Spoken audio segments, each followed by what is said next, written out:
In this edition of Making POTUS, we, as the Triumph Campaign, I, as the candidate, Jawad HaShem Hakeem 2020, I'm running for president, and I want to be able to add some comments to the discussions about H.R. 1242, the 400 years enslavement of African Americans, as well as the possible reparations being given to those who are descendants of slaves, and also biblical prophecy. The reason why I chose to do this is because, number one, America has already accepted that the arrival of African Americans to the soils of America began in Jamestown in 1619. The Bible, Genesis chapter 15, verses 13 and 14, speak about 400 years of being enslaved in a foreign land. I want to clarify that by speaking about the indigenous people of America, the Amarus and the Incas, the Cherokee, the Blackfoot, that we, the Moors, and we of the darker hue people were already in America. America, or Amaru Inca, is already our land. The colors of our land are red, black, and green. That was the original colors of the American flag structure. It was not red, white, and blue. The country of United States or North America, we as the Amarus, we as the Blackfoot, we as the Cherokee, we as the Wachita, we claim this soil. So I don't want anyone to associate that Black Americans came to this soil only because of slavery. That's actually incorrect. That is a part of the story. There are other parts of the story. But as far as the 400-year curse, that's a curse upon the seed of Israel, upon the true Hebrews. And we, as Blacks in America, we are the original seed of Israel.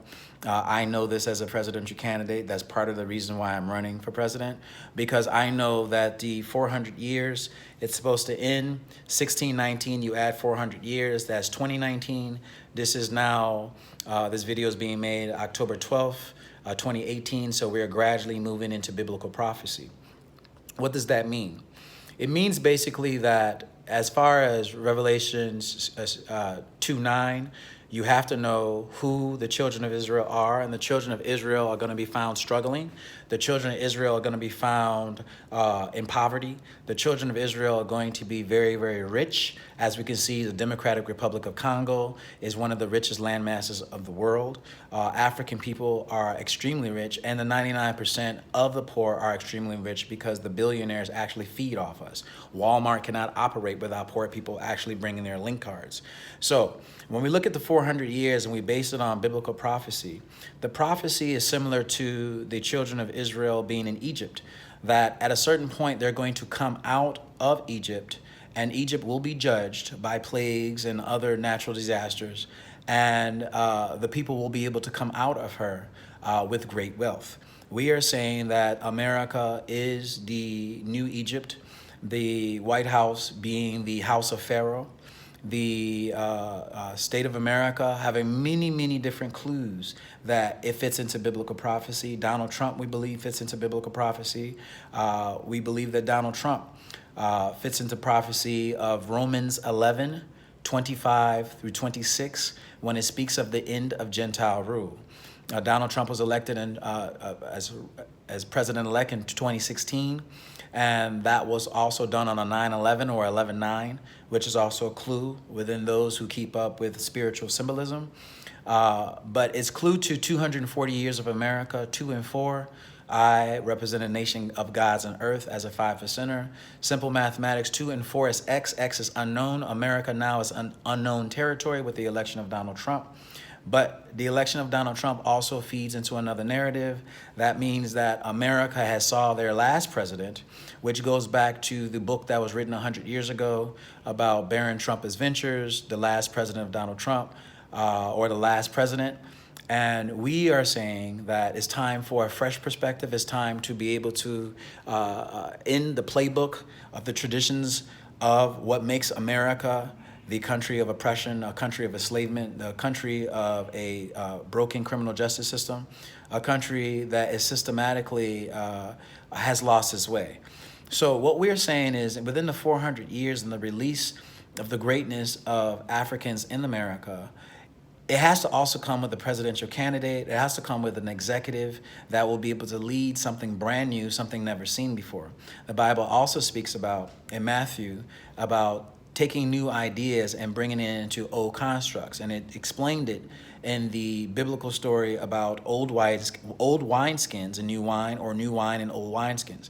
So if we're going to come with something new, we have to totally look at the system that we're in. The system that we're in right now needs to be reevaluated, needs to be replaced, and something fresh has to come in, and we need a fresh candidate, no different than John Hanson, who was the first president during the times of the Article of Confederation, who made George Washington a general.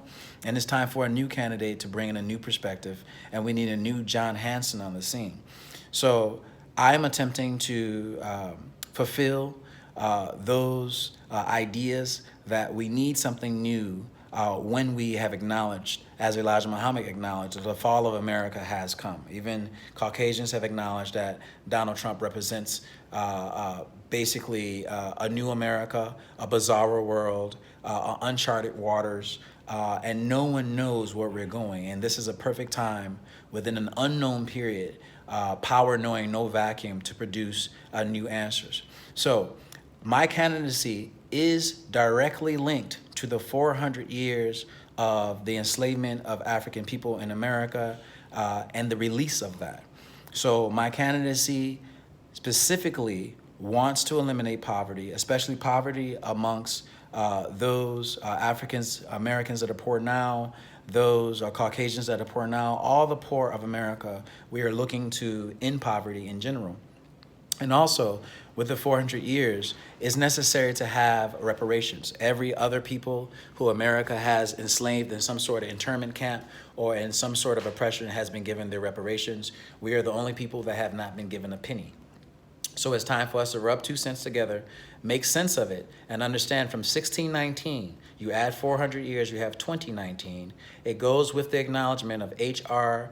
1242, and I am a candidate that as president will make sure the reparations is given to every man, woman, and child that descended from slavery, and that calculation would be $1 million check to every man, woman, and child that descended from slavery. There's about 40 million blacks recorded in America. So therefore, that is $40 trillion that will have to be given to the descendants of slaves to satisfy reparations.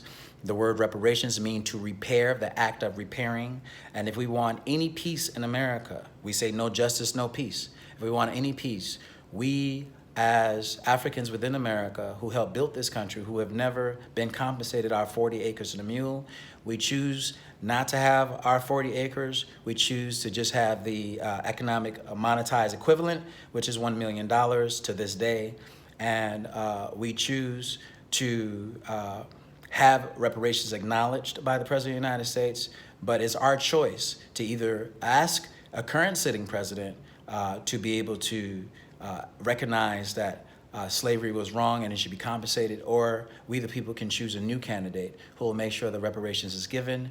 But because the government is $21 trillion in debt, it's not feasible for the government to be able to pay out reparations, but it is something that has to be done. And I believe that privately, through the support of the United States of America, acknowledging their role, we are able to make sure that reparations is given to African Americans and descendants of slavery once and for all. And that should be $1 million check given to every man, woman, and child who's a descendant from slavery.